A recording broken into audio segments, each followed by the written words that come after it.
Forward to our community feedback segment. I'm confident that your questions, your concerns will be answered either during the presentations or during Q&A at the end. On that note, please use the chat feature to share your question or concern along with your name and email address if you're willing. Our team that I will introduce as we go along that will be participating throughout will work behind the scenes to list, to categorize those questions so they can be answered by the appropriate agency tonight following our presentations. And we will use your email address if anything requires follow-up. So before I turn things over to our partners, I want to spend just a few minutes providing some insight on the traffic safety strategy here in the Franconia Police District. As you likely know, the FCPD's Office of Data Analytics and Strategic Initiatives was created last July, in July of 21, and done so in support of Chief Davis's data-driven policing strategy. And essentially, in part, a data-driven policing strategy strives for more effective, more fair, more equitable policing through collection, analysis, sharing of data and statistical information, right? And here in the Franconia District, both our crime prevention and traffic safety programs are reflections of that strategy. Specific to traffic, we created a Franconia District traffic safety matrix, an internal document used statewide here to track our crash and enforcement data, as well as to assign and track progress of incoming traffic and parking complaints. Our matrix provides visibility to each of our officers regardless of shift, and it aligns the contributions of each officer towards solving a particular problem, or what we call a traffic case. And you'll hear about some of those traffic cases in just a little bit. Currently, I believe we have 53 active traffic cases. Year to date, the Franconia District alone has answered nearly 51,000 calls for service, a little over 12,000 of those being strictly traffic related. The matrix wasn't designed for all 12,000 of those. It wasn't designed necessarily for the in-progress activity, right? A reckless driver or a suspected intoxicated driver, but rather the recurring, oftentimes complex traffic or parking complaints that require a more holistic approach, right? Signage, environmental concerns like lighting or roadway design, the deployment of resources like radar trailers, digital message boards, community education, social media outreach, etc. The ultimate goal being lasting and sustainable solutions. Data, community feedback, officer input are all used to make sure we're properly designating those cases that are landing on our matrix and that we're properly executing a data-driven strategy to solve them, and hopefully being very communicative in between. Consistent with that strategy, when we talk about traffic safety here in the Franconia District, it's never just about enforcement or tickets. We talk about traffic safety in the context of really solving problems and most importantly, saving lives. So worth considering as a high level overview into our data. Nationally, fatal crashes were up in 2021 to the highest level since 2007. Year to date here in the Franconia District, total crashes and injury crashes are up, not by a lot, about 6%. And that's a raw number difference of only about 40 crashes. And again, that's year to date 2022 versus year to date 2021. In 2022, sadly, the Franconia Police District responded to 6 fatal crashes, 3 of which involved pedestrians. Top crash locations here in the Franconia Police District remain Backlick Road, portions of Richmond Highway, and Franconia Road. And so needless to say, a lot of our focus, especially as of late, has been intentionally in those locations. The hard work of our officers here, led by our full-time traffic safety officer, PFC Delonte Neal, is apparent, right? Year-to-date enforcement here in the Franconia District is up. It's up by about 35%. DWI enforcement in particular is up by about 21%. Pedestrian, bicycle, and alcohol-related crashes are all down compared to last year. And so I anticipate being able to go into each of those categories in a little bit more detail. And again, touching on some of our success stories from our traffic matrix. But I want to leave a chance for each of the presenters to have adequate time. And I will continue to moderate throughout the program. And before turning it over to our Board of Supervisor representatives, I wanted to introduce Major Eli Corey, Commander of Patrol Bureau 3, for some insight and perspective on behalf of Chief Davis. Thank you, Captain Lee. First of all, I want to thank Captain Lee, Derek Gray, Lieutenant Gray, Supervisor Lusk, Supervisor Alcorn for bringing the community together to talk about a very important topic that is something that, Fairfax County is not immune to. We're a great place to live, work, play. And because of that, there's a lot of traffic. A lot of people want to be here. So that's a good thing. But with traffic comes challenges along with that. And the way we continue to make this a great community and a safe community is by the interaction that we're experiencing tonight, and getting the input from not only the stakeholders from VDOT and Traffic Division and other entities, but also from you in the community and what you're seeing and what you're hearing.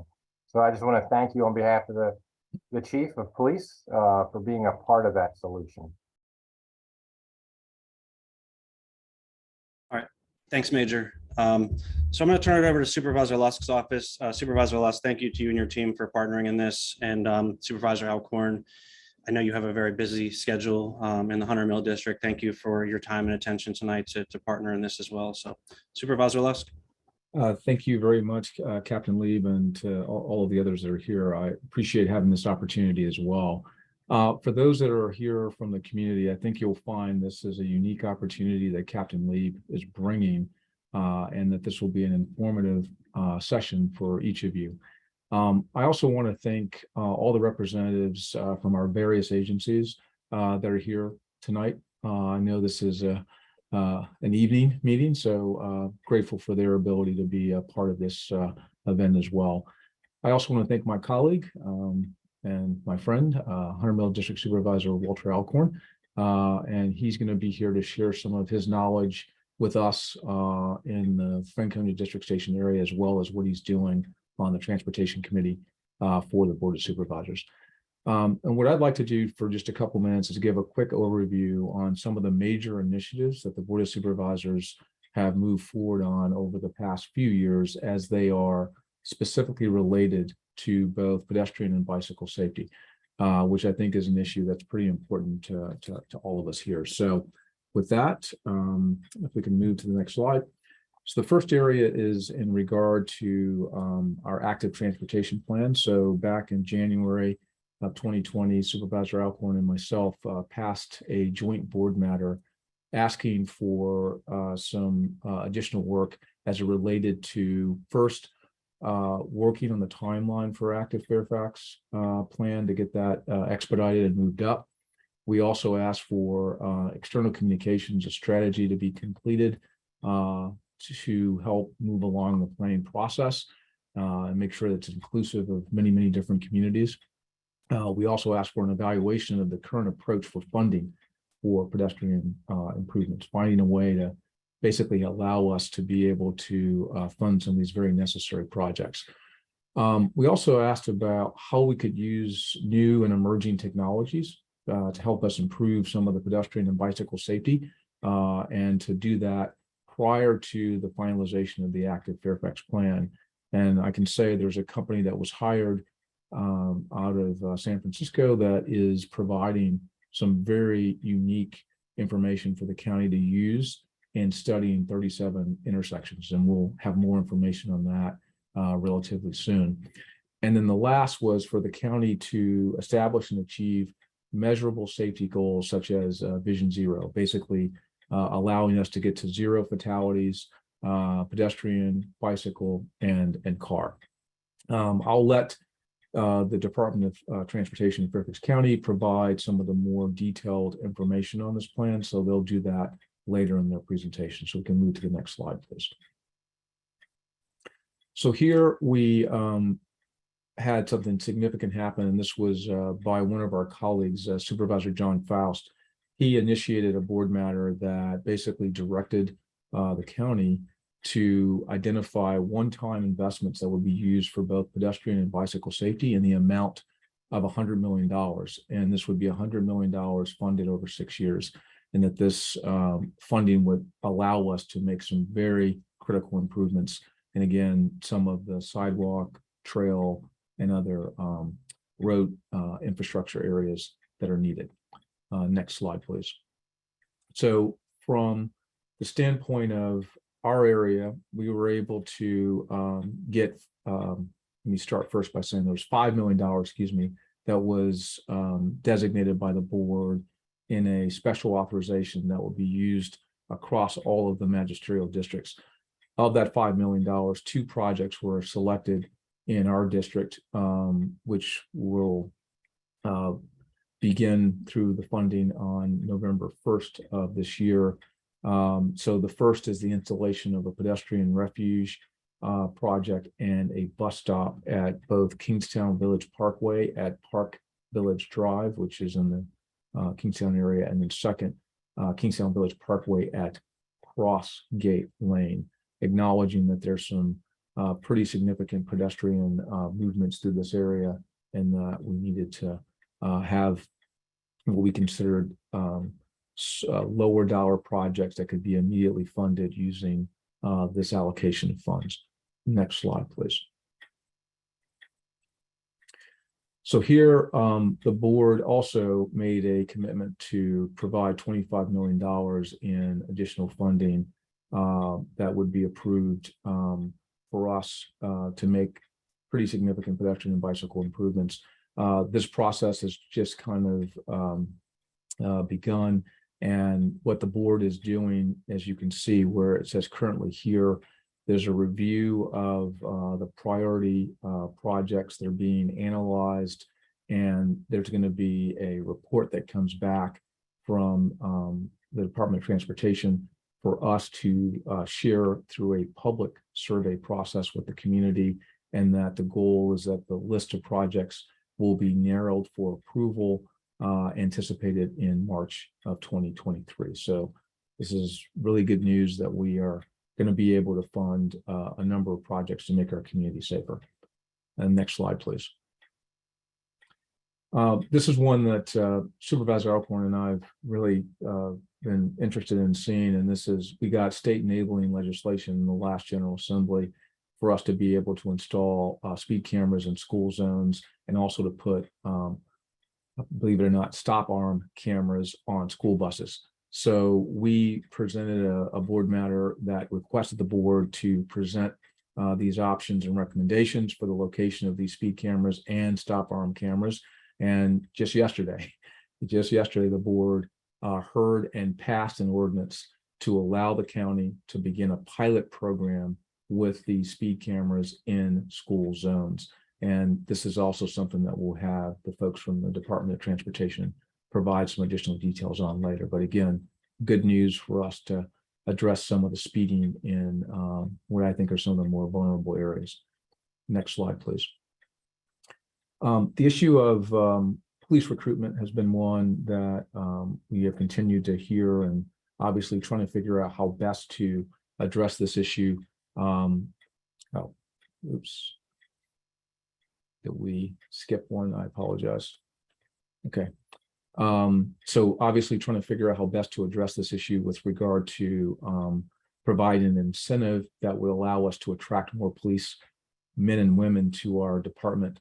There was a board matter that was approved by the chairman, Chairman McKay, which ended up providing $15,000 in hiring bonuses for police officers that are coming into our police academies. So you'll hear, and we'll start to see some opportunities for us to get more officers. Second, in the most recent budget allocation, the board approved additional pay for police officers that will result in approximately 8% increases on average for police officers in our department. Next slide, please. Other initiatives, again, just quickly, we've continued to look at ways to address the inclusion of a lighting plan, looking for ways to have the board, have the staff report back to us on how we can provide funding for the installation of additional lighting, because communities have also asked how they can get more lighting in their neighborhoods. We believe the lighting is important in helping us make neighborhoods safer, so that people can have better visibility. I feel the same way about some of our major roadways like Richmond Highway, down on Commerce, Loisdale. If there are areas that we can increase the lighting, that's going to be really important. Additionally, the board has approved funding applications for safer routes to school projects, again, making sure that we have sidewalks that connect to our elementary, middle schools so that people have safer routes to getting to those schools.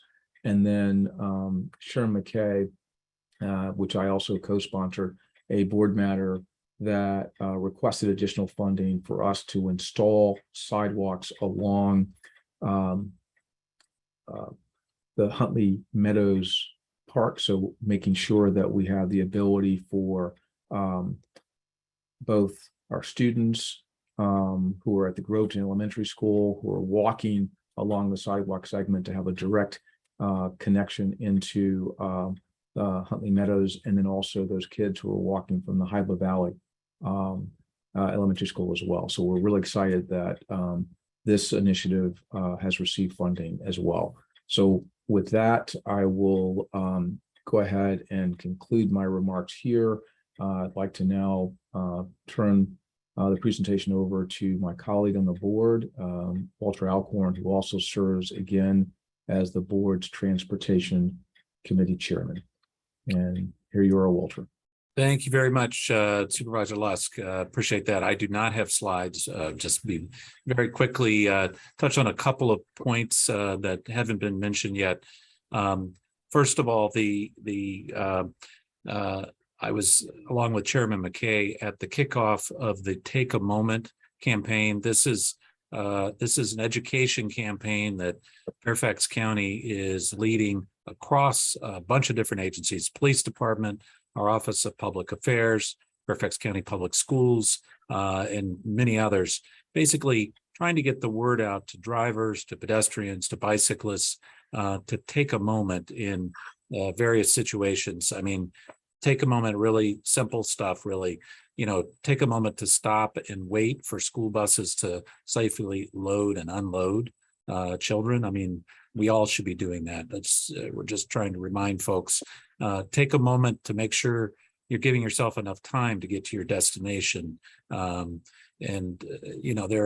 There are things for pedestrians as well. Take a moment to look both ways whenever you're crossing a street. Take a moment to be sure to use crosswalks. So this is a coordinated messaging campaign we're trying to get out there so that we can address these critical safety issues. The other thing that I'll note is we do have a number of, and you'll hear more about them, I think, this hour, but we do have a number of things that the Board of Supervisors supports. In addition to directly pedestrian related things through the Northern Virginia Transportation Commission, the board basically does a lot to support transit and a lot to make sure that we have viable bus systems, that Metro Rail is funded for our portion of it in Fairfax County. And this does very much relate to pedestrian and bicycle safety, particularly as in many parts of the county we're looking to encourage and supporting transit-oriented development. So connecting transit with safe ways for pedestrians and bicyclists to get to transit is a top priority, and that continues to be a focus of, I know, Supervisor Lusk and I, amongst many of our areas where we have serious safety issues and unfortunately have seen accidents and deaths over the years. So I'll stop there. Supervisor Lusk, thank you very much for you and the captain letting me be a part of this. And I do have to drop off after 7 o'clock, but I look forward to learning more and hearing any discussion. So thank you. All right. Thank you, Supervisor Lusk. Thank you, Supervisor Alcorn. Lots of good comments and questions coming in through the chat. Again, we're continuing to categorize those and trying to land them in the right hands. And if there's more than we can handle at the end of this, we will certainly follow up by email. So We'll move right on to the next speaker. Captain Al Hansen is the commander of FCPD's Traffic Division. He will review the mission of his division, some enforcement metrics, as well as some education and outreach partnerships that his team is working on. So Captain Hansen, thank you.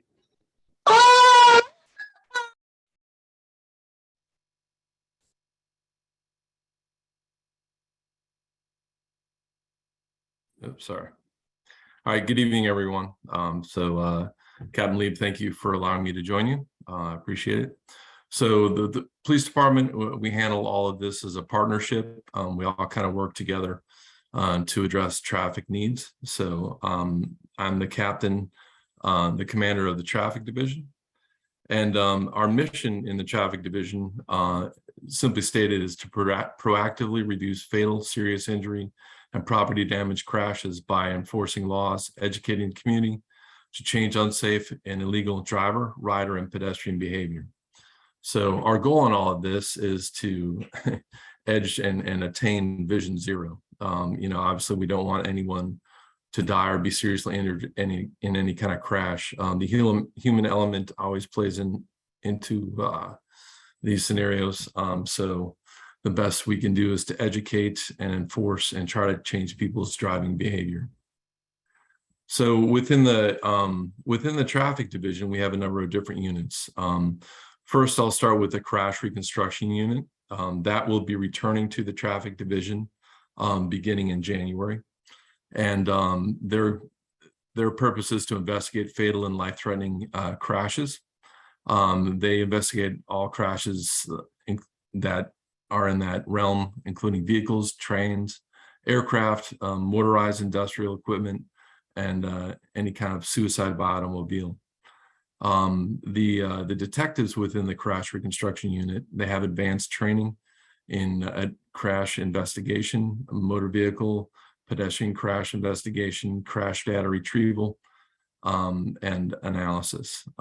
They work together with local and federal and state partners on different projects that impact traffic safety. We are the repository for the different cables that can attach to the computers within in the vehicles. And so we can go out and assist other agencies that are trying to retrieve that data with the crash reconstruction unit. Secondly, we have the DWI enforcement squad. Their focus is clear and stated in the title. But it's a grant-funded squad that works typically 7 p.m. to 5 a.m. And they focus on DWI enforcement.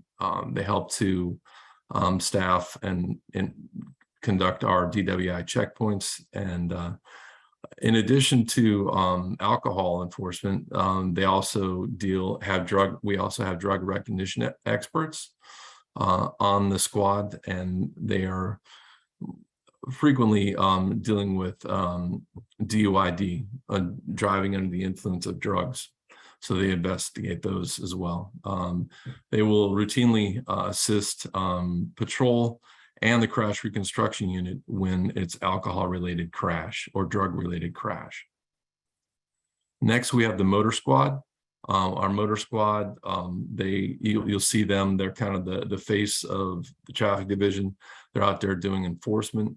They do a lot of traffic control and road closures. And they work different types of community events and many escorts as well. They will do the longer term road closures and different things like that. And they work with our partners with VDOT and VSP on major incidents on our roadways. Our motor carrier safety team, they focus on commercial vehicles and inspections of those vehicles. They also help to investigate the crashes involving commercial vehicles. So they helped to investigate the crash that was on Prosperity just yesterday involving a tractor trailer. And also within traffic division is our parking enforcement unit. In addition, we focus on education and also partnering with VDOT and FCDOT and looking at road improvements, what improvements can be done to a road to make it safer. The VDOT liaison goes to the scene of every serious injury or fatal crash and looks at it from the standpoint of, is the road properly designed? Is the signage complete and appropriate to the intersection? Are the lights functioning? Is the intersection lit well? Are the traffic lights functioning? So they look at all those aspects, and then they work with VDOT and FCDOT to recommend any improvements that could be done there, and to just to make sure that nothing is being missed. So we've had some legislative updates in the last year. One of them deals with having exhausts in good working order. That's 46.2-1049. I know that's something that garnered a lot of concern from the community when that was changed to a secondary offense. So that is the legislative committee, or rather the legislature this year made that a primary offense again. So effective July 1st, officers were able to pull people over just for that violation alone and didn't have to have another primary offense. Also, which has been spoken of by our board members, is the automated speed enforcement. That was actually approved by the legislature back in 2020, and we've been working towards it ever since. The board approved us moving ahead with the pilot phase of this program yesterday at the public hearing, and we're working towards putting that into place. So part of the parameters of that, as defined by the code section, are that we need to display a photo and speed enforcement sign advertising that this location is going to have a speed camera, and that's needs to be displayed within 1,000 feet of the camera. Enforcement limit is set at least 10 miles per hour over the speed limit, so 10 miles per hour and above, and that fines are not to exceed $100. With our program, the fine structure is set to be from 10 miles per hour to 14 miles per hour over. It'll be a $50 civil penalty. From 15 miles per hour to 19 miles per hour, it's a $75 civil penalty. And speeds of at least 20 miles per hour or greater will be the max fineable $100. So we're looking to have 9 cameras in school zones and 1 in a work zone. So those sites we've identified. We're going to be working with the vendor once the contract's signed to do a site inspection just to make sure each is appropriate for the enforcement. And then those locations will be advertised on a website that we'll be putting up related to photo speed enforcement.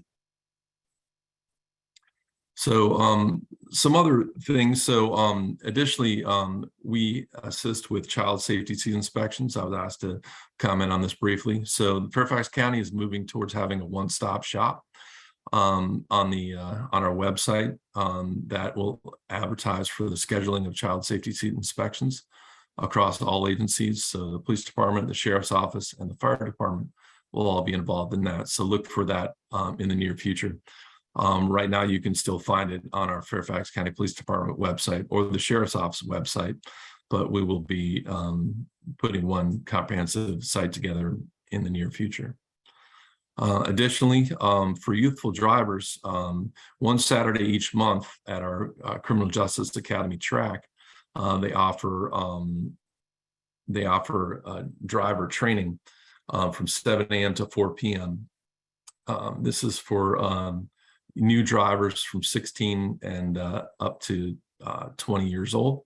And so there's a website that you can reach through going to our FCPD website and just typing in youthful driver, and that will appear for you.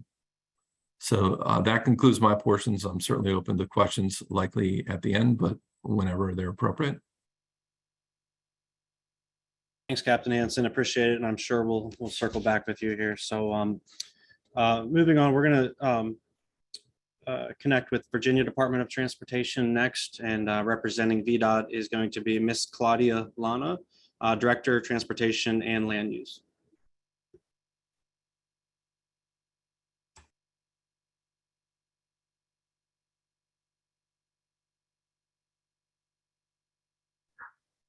Good evening. Are you able to see my screen?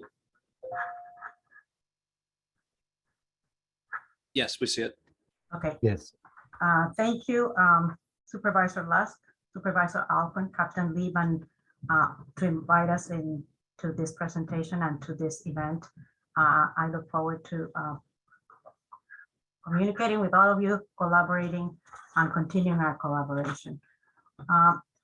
We were asked to talk about our mission, and I will be doing that and explaining how we try to thread it into everything that we do. We'll talk about the Virginia Strategic Highway Safety Plan. Nick Days will be talking about some highway safety improvement projects, both safety related to systemic safety improvements as well as spot improvements. Then I will make reference to our VDOT NOVA traffic operations and traffic engineering, and then some details on our VDOT maintenance, all with an eye on safety for all users and how we do our mission. VDOT's mission is to plan, deliver, operate, and maintain a transportation system that is safe. It enables easy movement of people and goods, enhances the economy, and improves our quality of life. I put asterisks next to the word safe because, as I mentioned, we aim to thread and incorporate safety for all users into everything that we do. There are projects that are administered by VDOT, localities, developers. Essentially, those that are not done by VDOT are eventually incorporated into the VDOT maintenance system. But before we do that, obviously, we inspect them to make sure that they meet our standards, including safety. We use federal and state funds. Localities typically submit applications for funding that are competitive, and sometimes or oftentimes provide local funds either by themselves or matches to some of the other programs. And we will talk a little bit about how some of the specialized federal funds for safety improvement is being incorporated in the NOVA district. VDOT has a very large system that we maintain and operate. Total lane miles is over 14,000, which is like going to the West Coast and back twice. We are the third largest state that maintains our system.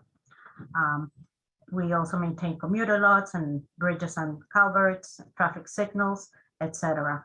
I'll be talking a little bit more about how our traffic operations and engineering incorporate some of the systems.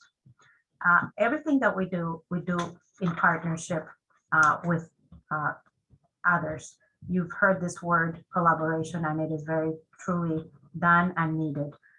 We communicate and partner with localities, with entities, with other agencies, and of course the objective is to serve the public and to bring travel and safety for all users. The Virginia Strategic Highway Safety Plan is a document that the 2022-2026 plan is a data-driven, performance-based document which aims at using a safe system approach.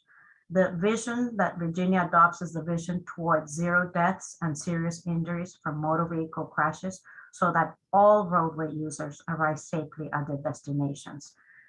In terms of the system approach, we look at fulfilling the mission by many means: education, enforcement, engineering, emergency response, and medical services to achieve safe travel for everyone. I included a couple of the plans that, based on the Highway Safety Plan, funding is provided to different agencies in the Commonwealth. Grants for behavioral safety and vehicle programs are being provided to DMV, Virginia State Police, and funding for infrastructure projects is provided to VDOT, and you'll hear more details about this coming up. So I'm turning it over to Nick Days to speak about some of the specific projects in NOVA in the Northern Virginia district. Thank you, Claudia. So one of the programs that we're using to get funding to do safety improvements is the HIP program, as it was mentioned before. So in the past, we used to do safety improvements in specific locations, and they were chosen based on high accidents. But lately, we are moving into a systemic safety approach, and we have done several systemic safety projects, which They are totaling about $41 million for the past 3 years in Northern Virginia. On the next slide, I'll show you, maybe you have seen already on the street. Claudia, can we move to the next slide? Thank you. So high visibility back plates, which reduce the glaring when you look at the signals on sunlight. Flashing yellow arrows, probably you have seen those around in several intersections in the past 2 years. And then there are other measures that we're doing further out. I don't think they apply to Fairfax, like curb signing. Pedestrian crossings is also a very big program, and there are several locations that we are using these funds. Now for the future, if we go to the next slide, we'll see that we have applied for funding through this HE program, again for spot projects, which are mostly roundabouts or traffic signals, and then the systemic initiative phase 2, and we're going to do some additional flashing yellow arrows, more pedestrian crossings, and a little bit of two-lane rural roads on the western Loudoun and Prince William County. But for Northern Virginia, we expect to get again about $30 million, which is significant work, and we can improve safety in our roads by doing several projects. Claudia?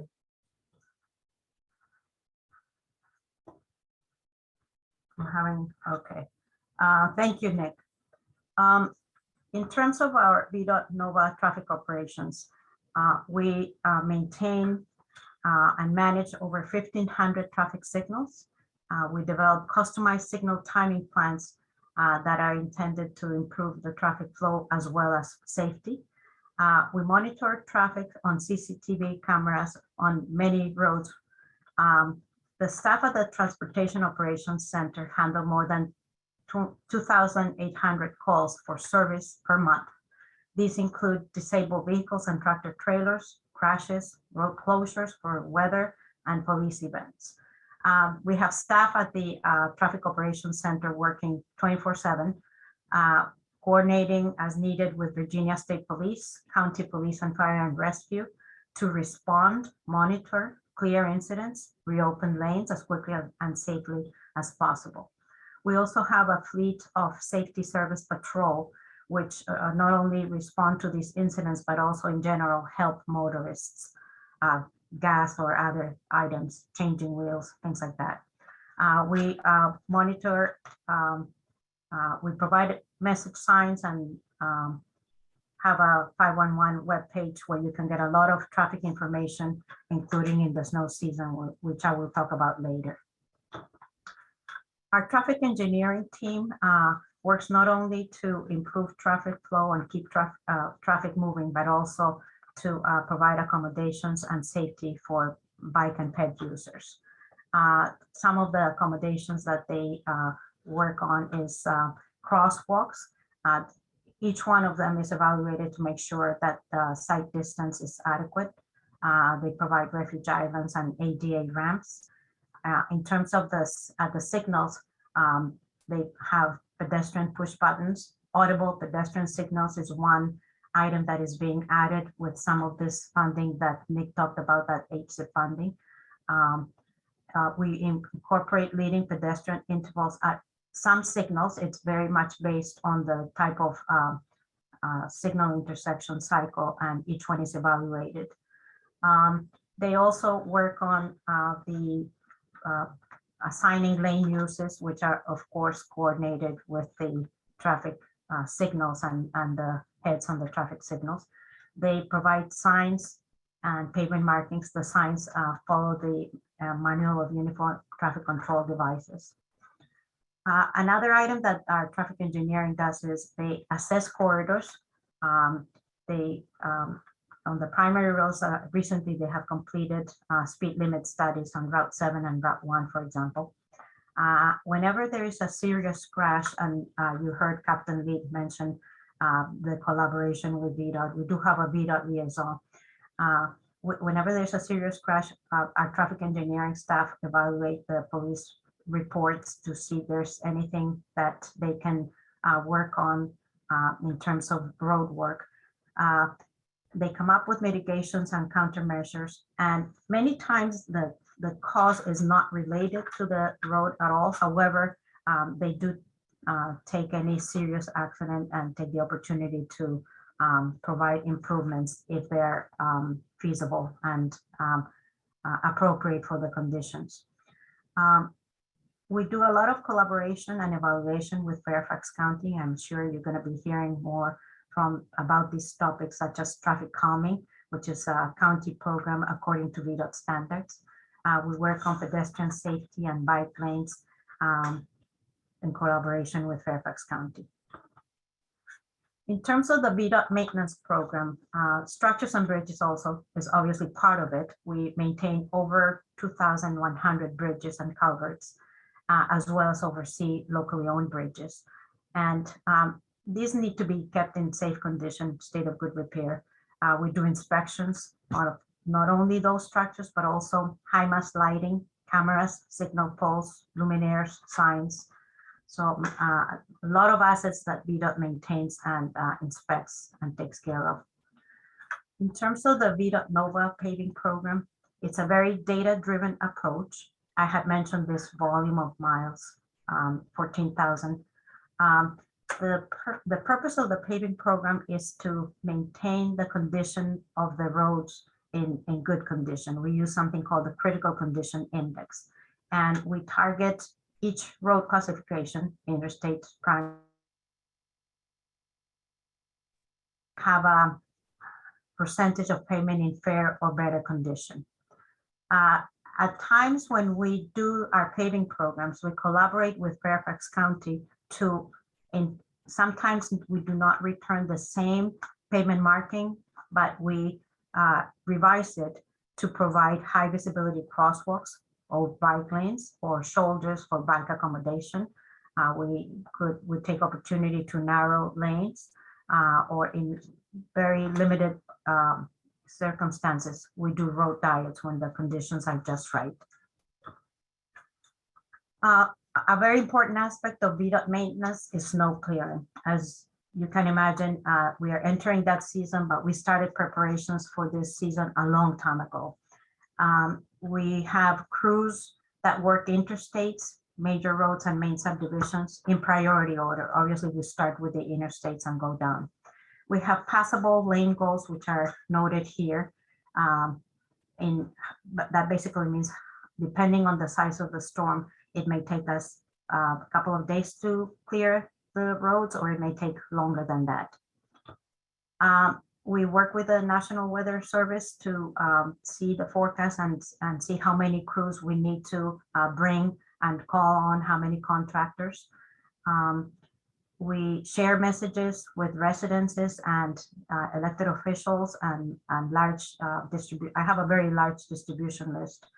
And when we mobilize for a snow event, it's not just the people who work on maintenance. Every single person in the Northern Virginia district, including everyone in this call, has a role to play, whether it be road monitor or working the different area headquarters, checking in contractors as they come in or communicating with you. We're all busy serving the public, trying to get the roads clear and safe. Depending on the storm and the time, the weather conditions, we occasionally apply anti-icing treatment. It doesn't always is applicable, but whenever it does, we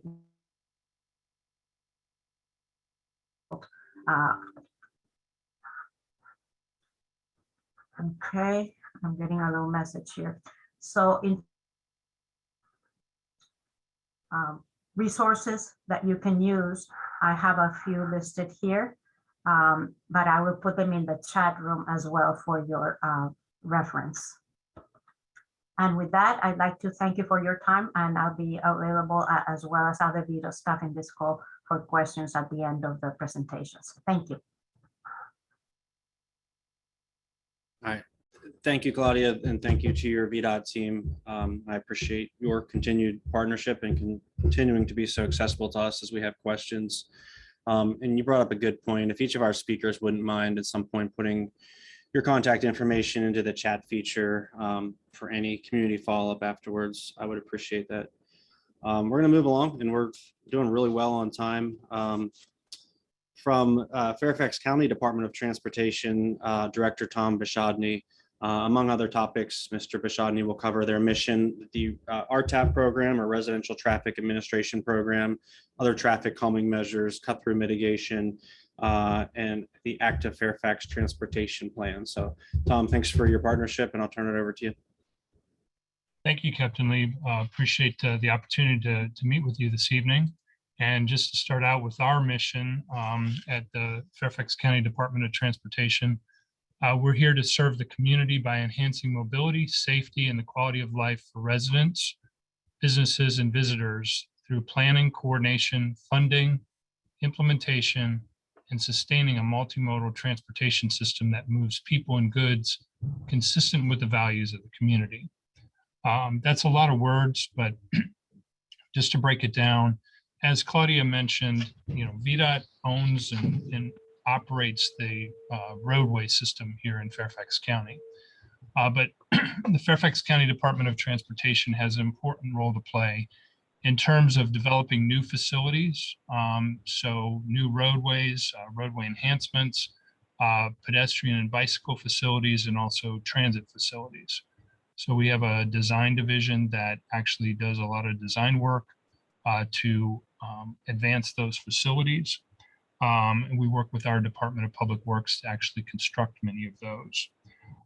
In addition to that, we monitor the county's comprehensive plan for particularly the transportation element of that. And we do development review and looking at the transportation aspects of new development. We operate the Fairfax Connector. So we have almost 350 buses that run service in all corners of the county. And so that is one of our functions, is to operate and maintain that service. And then, as was alluded to, we have a very important program, our Active Transportation Program, which is our bicycle and pedestrian program. And you're going to hear a little bit more about that and some of our major initiatives there. Not only from a capital project perspective, but from a policy perspective as well. And then we also have our traffic operations group, which is involved in things like parking initiatives, traffic calming, and we work closely with VDOT when we do hear of any type of operational challenges that the community may be focused on. But it is a partnership. We're back and forth talking with VDOT multiple times every day about numerous topics. And so we work very collaboratively together with VDOT. So we have a number of topics that we're going to talk about today. The first program that we'll talk about, Neil Freshman is going to talk about our residential traffic administration program, otherwise known as traffic calming, among other things. And so, Neil, I'm going to turn it over to you and let you go through those slides. Okay, thank you very much, Tom. So as Tom said, my name is Neil Freshman. I want to talk to you a little bit about our residential traffic programs, also known as RTAP. Now, our lead for RTAP, our RTAP manager, is actually Steve Knudsen, and several of you, I'm sure, have worked with him. He's not here tonight because he's actually at a traffic calming meeting, but I'll just go through the program. Now, I know it's been said several times, but I just want to reiterate, we work with VDOT on these programs. We're working on VDOT roads under VDOT permit and following their guidelines, and the county and VDOT both have different roles that complement each other in these programs. These are community-based programs, so they always start with a request from the community to the district supervisor office, and ultimately, any of these changes must be endorsed by the Board of Supervisors in order for us to implement. So there are 5 programs that are part of RTAP. Traffic calming, which is placement of physical measures to decrease vehicular speeds. Cut through traffic program, which is signage or physical measures to reduce excessive non-local traffic. Through truck restriction program, which uses signage to eliminate through trucks on certain roads. Now, I want to be clear on the through truck. That does not mean no trucks. It means no through trucks. So trucks can still use a certain road to provide services or deliver goods. The next program is $200 additional fine for speeding, just as it says. And finally, we have a Watch for Children program where we place signage for the purpose of warning drivers that there's a possibility of children nearby. I'm not going to get into all the details of these programs because they're pretty complex, but we certainly can work with you on them. I do want to give you, though, some information about the types of roads that are eligible and how they are implemented. So for traffic calming, we do this work on residential streets. It could be a local street, collector, minor arterial. It has to be 25 mile per hour road, and traffic volumes on that road have to be between 500 and 6,000 vehicles in a 24-hour period. We also, once we determine that a road is eligible, we do traffic data collection to find out the speeds on that road. And in order for a road to continue in the traffic calming program, we have to identify an 85th percentile speed of at least 35 miles per hour. And what that means is 15% of the traffic is going 35 miles per hour or greater. Now, traffic calming is a program that is ultimately decided by the community. So there is a ballot, and in order to pass, greater than 50% of the issued ballots must vote in favor of the plan. The next program I want to talk about is the Cut Through Traffic program. Again, this program is actually to limit cut through traffic through a neighborhood. And an example might be if vehicles are using a neighborhood to bypass a busy intersection or traffic signal. The eligibility requirements for this type of program are that it must be a residential street, again, 25 mile per hour speed limit. And we want to make sure that there actually is a cut through problem. So the criteria for that are that we have to identify 150 cut through trips that comprise 40% of the total vehicular traffic in the same direction in 1 hour. Also, a reasonable alternate route must exist. If a certain route is restricted during some times, then there has to be a way to approach each address at all times. So that's what we look for there. This is another program that is ultimately decided by ballot. So the community eventually will have a ballot, and greater than 2/3 of the issued ballots must vote in favor of the plan. Now, the through truck restriction program, as I said, it's to restrict through trucks. It does not restrict all trucks. So this can be done on local or collector roads, but they, again, must be residential in nature. The way we determine that is at least 12 dwellings per 1,000 feet of roadway. A reasonable alternate route must exist. And the reason for this is a truck, if they cannot use a certain road for a through truck, there has to be a reasonable route they can use to get to the other side of the restriction. Also on this program, we do work with the Fairfax County Police to confirm that they will be able to enforce this type of restriction on the type of road where we're looking. Now, on this program, a lot of this falls to VDOT. We look for endorsement by the Board of Supervisors, and at that point, a resolution is sent to VDOT. Sorry, something's covering my screen here. And the VDOT will conduct an engineering review and solicit public comment before determining whether to implement this restriction. The next program is the $200 additional fine for speeding program. There are some types of roads that could not be eligible for, let's say, traffic calming that would be eligible for this program. So this could happen on the local, collector, or minor arterial. Now, in this program, speed limits could be 35 miles per hour on that road, and it still would be eligible. The road must have at least 600 vehicles per day. And again, we collect traffic data when a project like this begins, and the 85th percentile speed must be at least 10 miles per hour over the posted speed limit. If the road meets these eligibility criteria, we ask the district supervisor to confirm that there is community support, and then we send the request to VDOT to install the signs. You can see in the picture there, it essentially is a placard that goes under the existing speed limit sign. And then finally, the last of the RTAP programs is the Watch for Children program. We limit these signs to locations, either entrances of communities, playgrounds, daycare, community centers, locations where there's likely to be children. Once we identify the location, we again ask for district supervisor to confirm that there's community support, and then we install the Watch for Children signs. Now, next, Lauren Delmar is going to talk about the FCDOT active transportation system. Lauren? Thank you, Neil. So my name is Lauren Delmar, and I am a member of the Fairfax County Active Transportation Team. Active transportation means self-propelled, typically human-powered travel for recreation or transportation.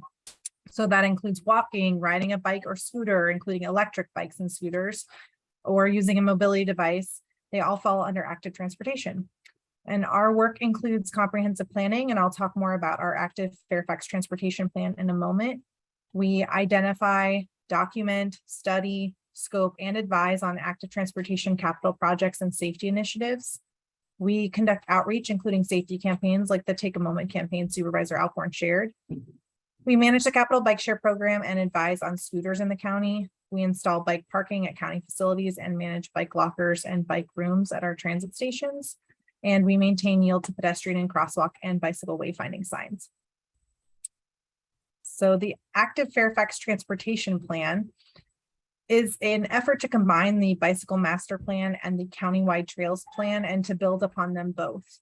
The project goals include improving connectivity and comfort to serve people of all ages and abilities, helping engineers improve safety, creating complete streets, recommending policy changes and programs and initiatives that would improve walking and biking, and prioritizing the active transportation improvements that are needed in the county. This diagram shows our project timeline. We launched in 2021 and we conducted significant existing conditions review and outreach to identify the problems and to develop a vision, goals, and objectives. We're currently working on the facility selection toolkit, and then next up we will identify policy, program, and network recommendations, and then we will develop recommendations for implementation, wrapping up the plan in 2024. The Safe Streets for All program recommendations were initiated by the board, as Supervisor Lusk mentioned, in early 2020, and they were completed and endorsed by the board in May of 2022. They address systemic transportation issues for active transportation users, and the recommendations fall into the 6 subject areas listed: policy and planning, street design and traffic engineering, equity and social justice, funding and implementation, education and traffic safety culture, and monitoring and evaluation. So really covering a wide range of categories there for that, those recommendations. So now I'm going to introduce Henry Stein McCartney, who will discuss our parking programs. Thank you.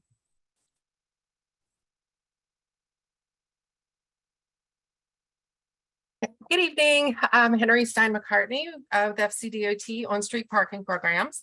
I'll provide an overview of the parking programs offered by FCDOT. We have, you can see here listed on the screen, we have 2 residential programs: our residential permit parking districts program and our community parking district program. We also offer a restriction program in commercial and industrial areas to mitigate long-term parking of commercial vehicles, recreational vehicles, and trailers. We'll also take a look at countywide restrictions. One thing to keep in mind is that All of our programs require approval by the board of supervisors after a public hearing.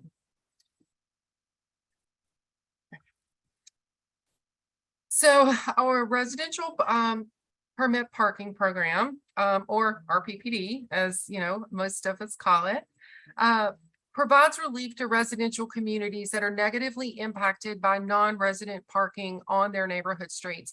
And this is often students around high schools or universities, or commuters around rail stations. And those are the locations where we most, often implement this program. There is a qualification process for a community street to be included in an RPPD. Communities generally, through their HOA, will request restrictions, and that request goes to the district supervisor's office. That request is then forwarded to our office, and we determine if the community qualifies based on their distance from one of the features mentioned, or if they do not qualify on proximity to one of those features, then they would need to pass a demand study. The parking demand study must show for new permit districts a minimum of 100 contiguous parking spaces, with 75% of those spaces filled with a vehicle, and 50% of those parked vehicles must be registered to non-residents. If a community qualifies by either proximity or by parking demand study, then FCDOT issues a petition to the community, and that must come back with at least 60% of residents in the restriction area signing in support. If the restriction is supported by the community on the petition, the item will then go to the Board of Supervisors for a public hearing and their consideration. Community parking districts is our next residential program that we offer. Some of you may already be familiar with the community parking district. This district, we have community parking districts that are supervisor district wide in the Franconia supervisor district, the Mount Vernon supervisor district, also Mason district, Springfield district, and there's a large area district in the Hunter Mill district in the Reston area. So individual communities in supervisor districts that do not have a district-wide restriction may request restrictions in a very similar way to RPPD. Their community or their HOA would make a request through the district supervisor's office. That request is forwarded over to FCDOT, where our staff then determines if the proposed restriction meets the program criteria. We also need to make a finding of parked watercraft, recreational vehicles, or trailers in the community before implementing the restriction. Once the community is qualified, we issue a community petition, which again must show at least 60% community support demonstrated by resident signatures. And if supported by the petition, the item will then go to the Board of Supervisors for their consideration after a public hearing.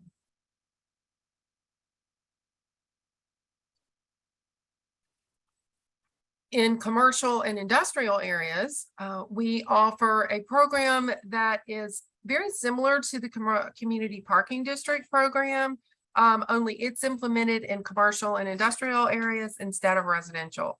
And it is to address the long-term parking of commercial vehicles, watercraft, recreational vehicles, or trailers on streets in commercial areas. This process requires universal support from all of the businesses that abut the area of proposed restriction, and a 30-day parking study to establish the long-term parking of a vehicle that would be restricted under the program. And like our other programs, board approval after a public hearing is required for implementation. And then for countywide parking restrictions, there are a number of countywide parking restrictions that exist on public streets, depending upon the zoning district in which the road lies. Commercial vehicles are restricted in all residential districts. Commercial vehicles are defined as any vehicle that is more than 8 feet tall, more than 21 feet long, or more than 102 inches wide. This restriction does not apply to work vans or work trucks that do not exceed these measurements. Those type of vehicles, as long as they're undersized, are allowed in residential. Other restrictions that we have countywide, no parking in bike lanes, no parking within specified distance from driveways, intersections, crosswalks, fire hydrants, railroad crossings, lots of other features. These are noted in Fairfax County ordinances, but you can also find more information about our countywide restrictions and general parking questions on our parking webpage on fairfaxcounty.gov. And one note about countywide parking restrictions is that we do not install signs for these particular restrictions. Since they are countywide, it would be a very large task to implement signs for each one of those. So they are codified and can be enforced without signs. And that's all that we have for you this evening. If you have any questions at all about transportation programs, please contact us using the information here shown on this slide. For our residential traffic calming programs, of course, you would contact Steve Knudsen, who could not be with us tonight because he's with another community. But you have his contact information here. You can contact me for on-street parking items and Lauren Delmar for active transportation items. And if you'd like to give us a call instead of emailing, then you can reach us all at the FCDOT general telephone number shown here on the slide. Perfect. Thank you so much, Tom, Neil, Lauren, and Henry. Great information. Lots of good links and additional information are coming through in the chat feature. We're a few minutes behind schedule. That's fine. We are at our last presentation before the question, answer, and feedback portion. And so I'll move right along into that. The scope is fairly narrow for this next presentation from the Fairfax County Department of Code Compliance. Supervisor Jim Champini and Investigator Charlie to speak on the topic of food trucks. Good evening, everyone. My name is Jim Champini. I'm the supervisor for Department of Code Compliance in the Franconia District. Just a brief overview of what the Department of Code Compliance enforces, just real quick before we get into the food trucks issue. We enforce the zoning ordinance, the Virginia Property Maintenance Code, unpermitted work, and some fire codes in residential districts. So it was brought to our attention that there was some concerns about some food trucks. So Investigator City Charlie is going to show a presentation on the food trucks zoning ordinance. Thank you. Hi, good evening. I'm Investigator City Charlie with Department of Code Compliance. Chief Champini already introduced about this is a short presentation about food truck, basically a prohibited commercial vehicle. Next slide, please. So this is basically the definition of commercial vehicles. Basically, vehicles designed for the use of commercial purpose, and food truck is one of them. And the rest of this definition is basically other vehicles that are also classified as commercial vehicles. Next slide.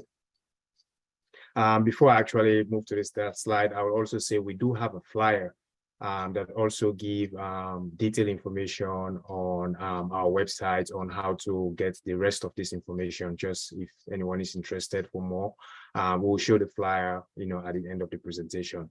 Basically, for residential districts, parking of commercial vehicles is prohibited, and Food truck is one of them. And you can see from 1 to 6, there are different kinds of commercial vehicles that are also prohibited for residential districts. Next slide, please. Food truck again, prohibited in residential districts. We receive many complaints for food trucks, just as many as probably even more compared to food trucks that do not have permit that operate in commercial and mixed use areas. Next slide, please. Just an example of what a food truck looks like. They usually carry information of the vendor and the food they sell. There are different kinds that are out there. And we basically try to make sure, we get them where in areas where they're not supposed to be. Next slide, please. So basically, these are 3 steps they have to go through. We're trying to explain, we're going to try to explain how they can go about to obtain the permits and license that's required. So it's a 3-step process. First is to obtain a health department food establishment permit. The second one, basically to where they can be, the location. And then the third one is the solicitor license. Next slide. These slides right here pretty much explain the details of how to go about to obtain the license and the permits they need. The first step is to obtain health department food establishment permits. As you see, there's fees involved. They check the list of individuals for the food trucks and a bunch of other things. The health department will probably be able to speak well about the details of how to go about this process. We just try to highlight, some of the steps, the things they have to go through to obtain the permits. Next slide, please. And then the next step is the location, basically where they can be. You have it designated right away. VDOT approve certain roads and streets, where they give the right of way. Fairfax County, through the health departments, establish the permit process for them to be where VDOT approve the roads and streets they can be. And then the second one is the private properties. So basically they can obtain that permit from the Department of Zoning Administration, and they will establish basically for office parks, shopping centers, etc. And then the third permit they will obtain is for if they want to be in Fairfax County parks, and that's through the Fairfax County Park Authority. They issue that permit. So basically it's a 3 permits and licenses they have to obtain. One from Fairfax County Health Departments, second one from zoning, and then the third one from Park Authority for Fairfax County parks. Next slide, please. The third step, of course, is to obtain a solicitor license, and that can be obtained from the Department of Cable and Consumer Services, and they issue that license. And the process, of course, there's the information here how to go about. They can always check with Consumer Affairs. They will be able to speak with how to go about to obtain that. We're just showing how where they can go to get the licenses. Next slide, please. The enforcement process. DCC receive complaints from anyone about food trucks. So we, the investigators, basically go out there, we conduct inspections, and we try to determine whether they're parking the vehicles, the food trucks in commercial districts. Of course, it's prohibited, so they're not allowed to be in residential districts. When we make that determination, if we find them in violation, we send a notice of violation. We give them 24 hours to comply. Now, however, there's a 10 days appeal.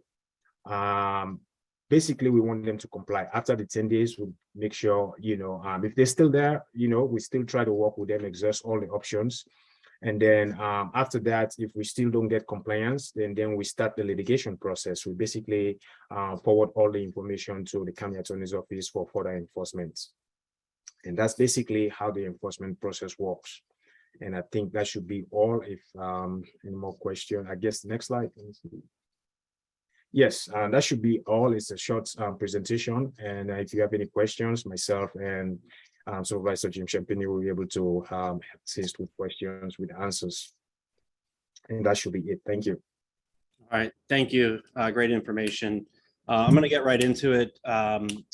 Our teams have been working on all of these questions and properly categorizing them and sending them off to the proper representative. I'm going to start with Aaron Campbell from Supervisor Lusk's office. If you want to begin with incoming questions, Aaron, and then Sean on my team will follow you.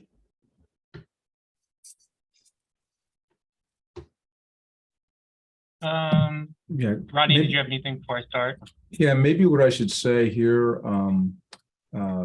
Captain Lee, is we should just go straight to the questions. I think that's more important because we're really restricted in terms of the time. So I'd move straight to the questions that are being presented by the community. Yes, sir, will do. Aaron, did you have any questions that you wanted to offer first? If not, Sean will go ahead. No, I think we're good. Go ahead, Sean. Okay, go ahead, Sean. All right. So what I did was I kind of just ran through these. There's a couple that we got, throughout the evening. Excuse me. And I put them as well, but I kind of just broke it out into the different sectors, so to speak. So I think we can just maybe just kind of run down. I'll start at the top with PD. So the first question I had was, I hear about pedestrians and cyclists getting hit every day in Fairfax County. And again, some of these questions are going to be overlapping, so feel free anybody that needs to chime in. But I'm aware that Take a Moment campaign, I agree it's a good idea, but I would like to see more enforcement. I'm certain the FCPD is understaffed and has limited resources, but what would it take to get more enforcement? Catching speeders and erratic drivers would go a long way to deterring their bad behavior. They get away with it because they know they can. I see drivers going 40 to 50 miles an hour every day in our neighborhood streets. So I'll put that out to the police department. Sean, I'll start and I'll ask Captain Hansen to follow. I don't disagree. I think enforcement is important. I think it's one element of a solution to a problem. However, what we have found most recently is social media messaging and digital message boards. The deployment of those digital message boards have been really effective.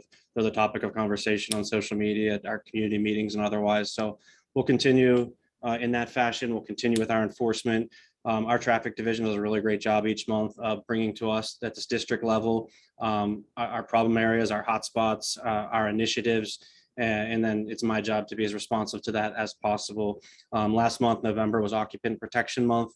Among other creative ideas that we rolled out, we went to Edison High School one morning, partnered with Amazon, and stood at the park at the drop off at the parking lot of Edison High School. And with 100% compliance, the student drivers that morning were all seat buckled. They were rewarded with an Amazon electronic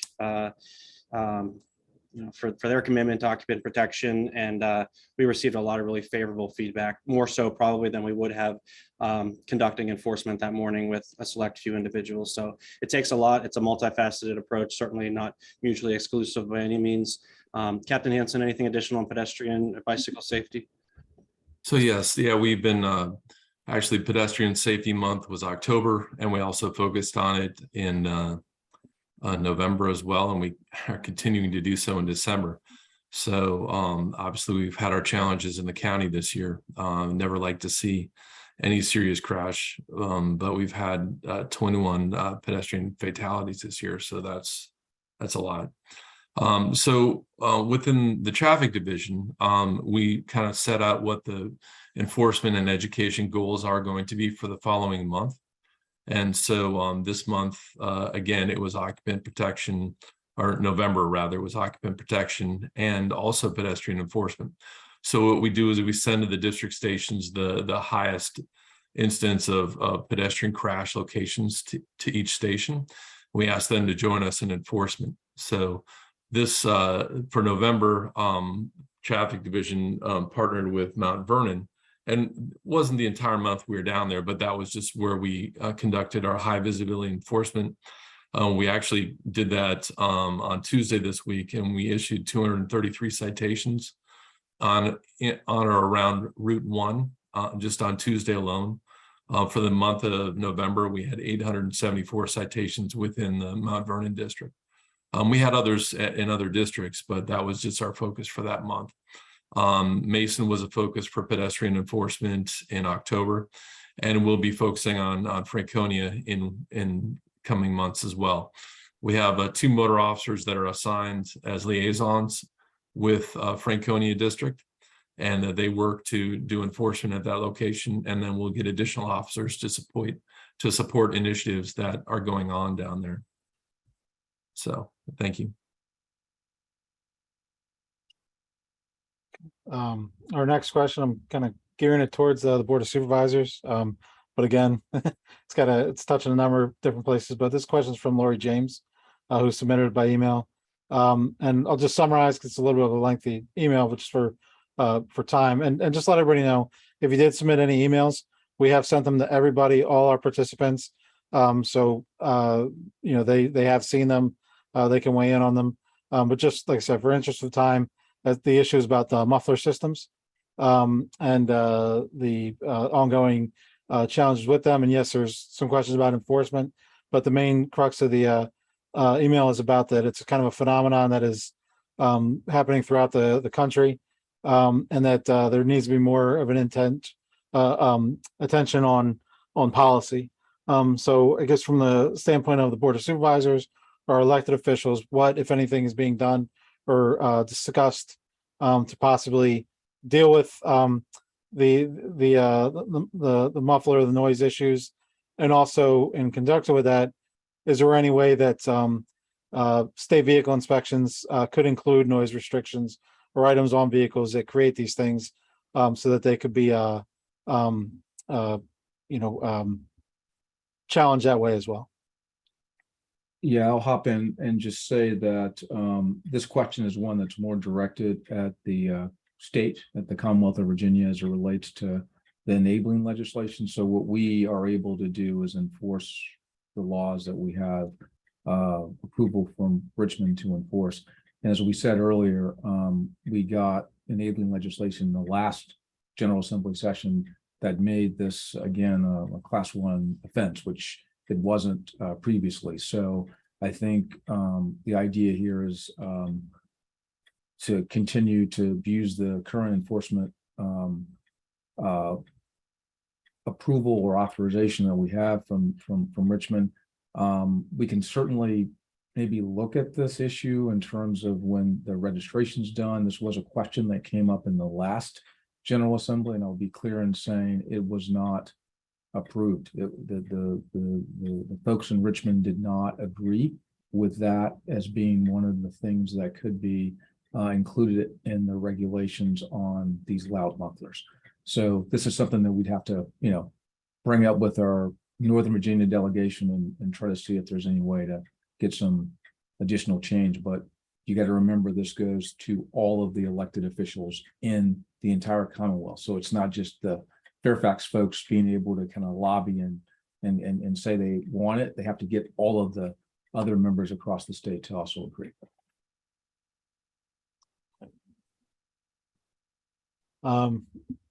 Next one, we're on the round robin. This one's for VDOT. I see that work has begun on, this is from Dan Berth and Rosehill. I see that work has begun on the intersection of Franconia Road and Rosehill Drive. Can you give us an update on what is being done and how it would improve safety? So I don't know if anybody in VDOT has any knowledge on that project at Franconia and Rosehill. This is Claudia. I had actually sent this question to Andy Beecher, who's my preliminary engineering manager. And he mentioned that that's not a project that is going on right now. I think, Andy, do you have anything to add in terms of waiting for funding or anything else that you can relate about that? No, I'm not familiar with that project, so I would have to do a little more research and perhaps get a little more information to follow up. I don't believe there's an active project, at least on the VDOT side. Claudia, I think I have some information. Is this the question about Franconia Road and Rose Hill Drive? Yes. Okay, so this is a signal rebuild project. Actually, this is true. We started last month, so there's some activity in the area. So we're upgrading the traffic signal, the existing traffic signal.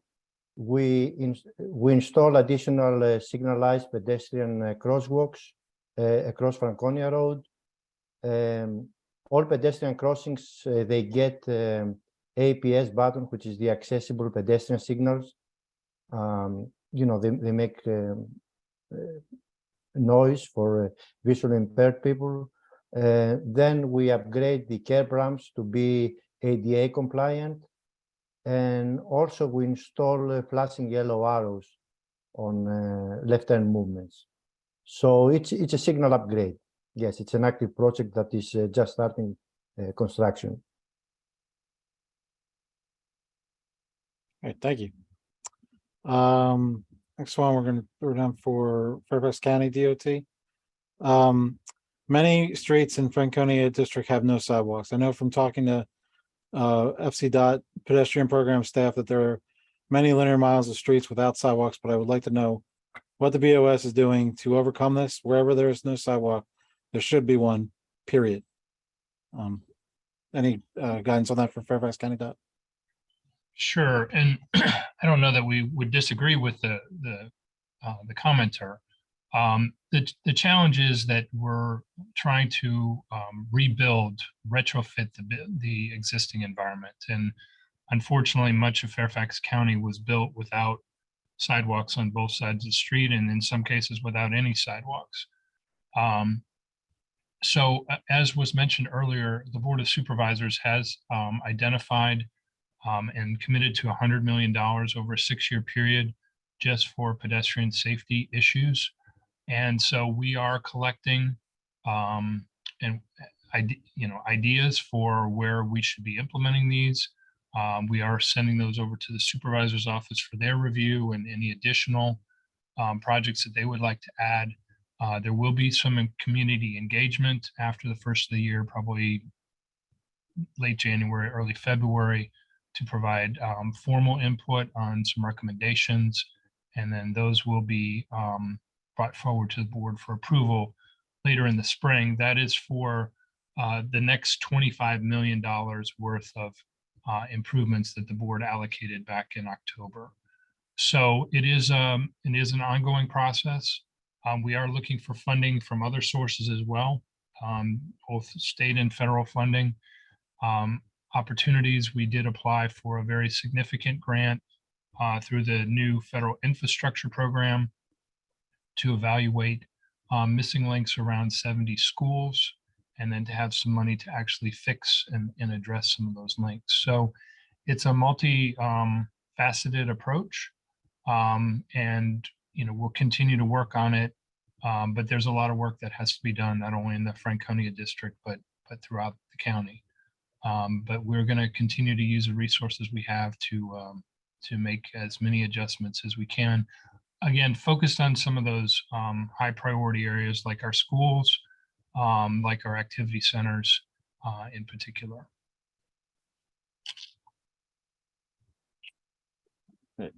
Thank you. So this one, it's for code compliance, but it might have some bleed over with police as well. But throughout Crestwood neighborhood, there are hundreds of commercial vehicles, trailers, campers, etc. parked on streets. When these are called in the police, most times they aren't ticketed. Why isn't a community sweep done? There is a tow truck parked on Dickinson that has been for years. Well, it's been reported multiple times, but never cited. What, if anything, makes them different, or if there's any approach from a code that would make these commercial vehicles different?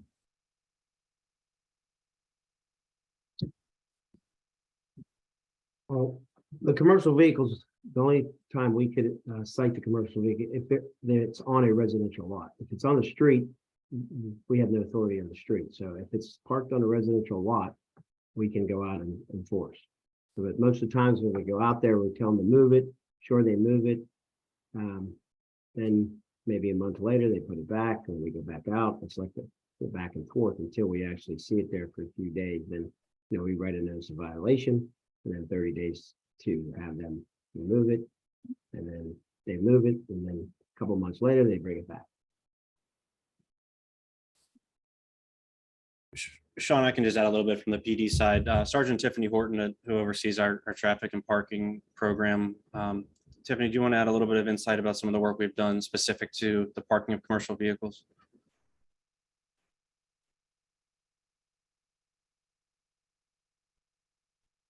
Hi, how are you? Oh, Derek's taller than me, sorry. So the commercial motor vehicles, we have actually done a lot of enforcement within the community parking district as well as residential areas. We've started to issue a lot of tickets, and we have actually increased our numbers by quite a bit with the summonses that we are issuing. We're also taking an educational approach where we will reach out to some of the truck drivers, owners of the commercial motor vehicles, giving them the opportunity to move the car, maybe placing flyers on the trucks as well. We do want to make sure that people understand what the community parking district entails, and also the laws against parking within a residential area. I'm not sure who sent the Dickinson tow truck, but I would like maybe to get their information, because I don't see anything on our spreadsheet that has that specific street. I know we've looked at a couple tow trucks over in the Springfield area, as well as some RV and recreational vehicles, which I have explained to those complainants about the restrictions as far as commercial motor vehicles and a recreational vehicle. So if somebody could post their information on where that tow truck is, we will be sure to add it to our spreadsheet. But our spreadsheet entails consistent complaints whenever commercial motor vehicles are parked within those districts in those streets. We do send officers out to do enforcement and education. And typically it's going to be me following up with that person who's either going to email me or call it in just to explain the enforcement or education that we did do. If it's a continuing problem, then we'll go back out there and check it again. Thank you, Sergeant. I'm kind of coming back up to the top of the round robin here. This one's for board and possibly Fairfax County. I believe the BOS was recently seeking clarity on lowering the speed limits in neighborhoods on streets that were otherwise "quote unquote" owned by VDOT. Was there any outcome on this? If the speed limit could be lowered in residential areas to 20 or even 15 and have enforcement on top of that, our streets would be much safer for children, pedestrians, and cyclists. Yeah, I think we're still kind of exploring this with the county attorney's office in terms of what we can and cannot do based on the, again, state enabling legislation. I think we were under the impression originally that we could lower it based on the wording that was in the approved legislation, but we've learned that there might be some caveats, so we're still doing some investigation. I'll have to get back to you once we've finished that. Supervisor Lusk, that this is an issue that's in the legislative program this year to actually seek clarity from the General Assembly to address some of the concerns that came up with the previous legislation, where it was applicable to cities and towns, but not counties. And so the board is requesting this year that legislation be introduced to clarify that counties can also use that code section to reduce speed on residential streets. So that will be an issue that will be discussed by the General Assembly starting the middle of January through the beginning of March. No, thank you, Tom. I guess I was just making the point that the original legislation didn't outright give us that ability. So thank you for that point. This next question is for VDOT. It's from Alexis Glenn. And again, I appreciate the email, and it's gone through to everybody, but just for brevity, it has to do with leading pedestrian intervals and pedestrian signals program to switch to walk without requiring a button press.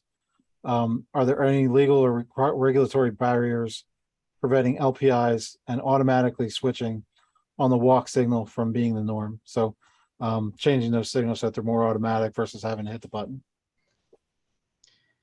Yeah, hello everyone. This is Nian Vu, Assistant District Traffic Engineer for VDOT. Yes, LPI is a leading pedestrian interval, and we actually, VDOT, have been implementing them throughout Northern Virginia.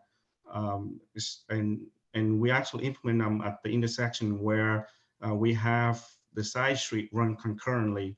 And those are when it's most effective, when you have a conflict left turn with a through traffic movement, and it's allowed about 4 seconds of leading pedestrian time before the adjacent phase is vehicle to run concurrent with. Regarding to the automatic push button, I think what it meant is that we actually have something called pedestrian cycle. What it does is actually allow pedestrian to activate the pedestrian on the main line when there's a long cycle for the traffic, that because the pet movement is a lot lesser than the cycle itself, so they were able to recycle. I mean, when they push a button, they will activate the push button for them.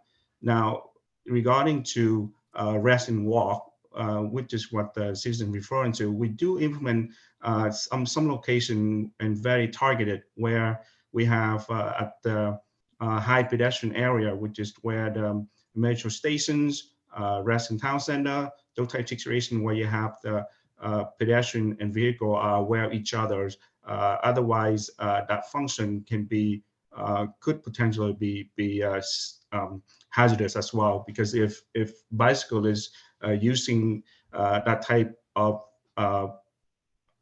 signals, it may not be aware that right turn vehicle, even though on a green interval, it may be conflict, because there's a lot of conflict point at the intersection that we don't want people to just thinking it's safe, but in fact they have to stop an intersection, push button, and then be aware of the surroundings. So, but to short that we do implement very targeted locations when it's necessary and helpful. But in general, it's not a good idea to implant everywhere, because it may cause additional, it's not safe for vehicle or pedestrian, as well for cyclists. So thank you. Thank you. So next question about from Fairfax County DOT. It has to do with cut through traffic. This one came also from the chat. So it's not necessarily looking at what the code section says, but how do we practically figure these out? And one example they used was that drivers on Franconia Road who want to get to Valley View can turn on Tammy Drive or Larkspur Drive and cut through the neighborhood to get to Valley View. And you can tell because they're speeding through, but how would you be able to show that that is actually using a cut through traffic for the purposes of enforcing the, you know, the cut through policy versus any other reason? So for any locations where you would like us to initiate a cut through project, please coordinate with the board offices. We want projects to come through there. Now, I'll talk a little bit about our methodology. What we basically do when we look at these neighborhoods is we calculate what we think would be the typical traffic on these roads based on the number of residences. We collect data at the entrance to the neighborhood, at the other entrance, and then we can evaluate whether the amount of traffic does not match the amount of residences. If it doesn't, you know, cut through traffic doesn't have an origin or destination in the neighborhood, then we can identify it as cut through traffic. It's not something that we can just do automatically. We need to collect data. So. Thank you. For code, I believe this one has to do with our code comments, excuse me. This one has to do with the violation. I believe it was on the food trucks. I kind of copied and pasted while I was, you know, spinning a few plates, but again, it came from the chat. So you want to look at them again until 10 days after the initial violation is issued, insofar as, I guess, the initial violation with some violation of the food truck, if I'm remembering that correctly.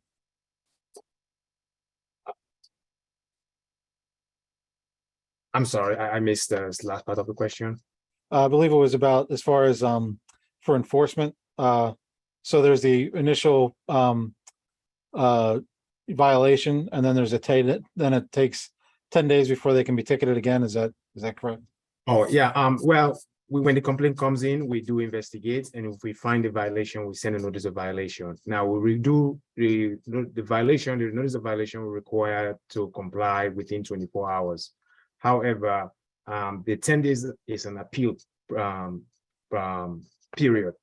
So we basically will not do anything until we wait for the 10 days to be exhausted. And then we do a follow-up inspection after the 10 days. At that point, if they comply, we close the case. If they don't, we try to work with the person, the property owner, see what we can do to get them to comply.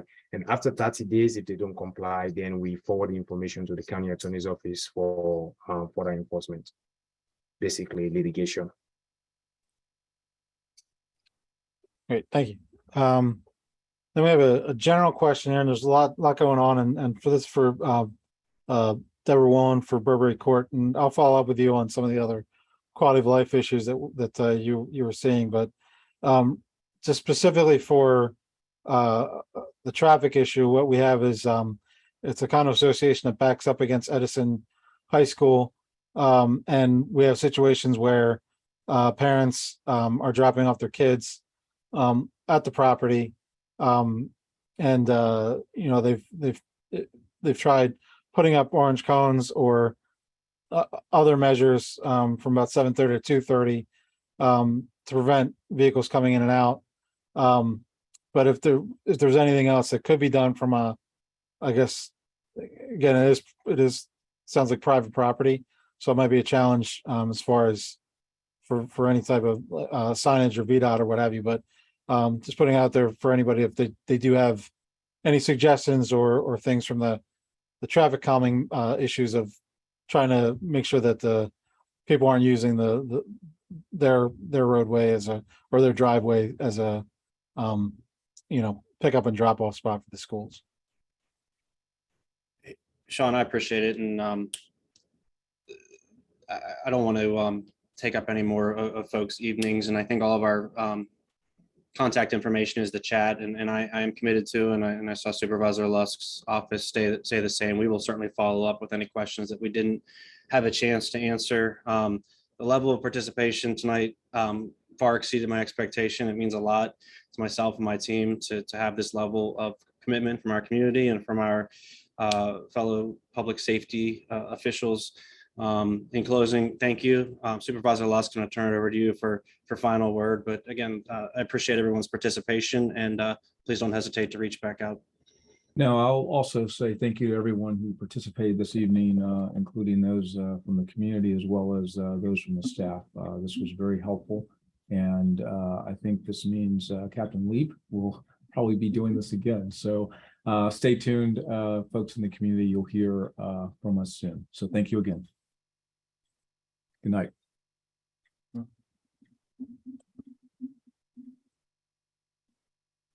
Good night, everyone. Night. Thanks, good night.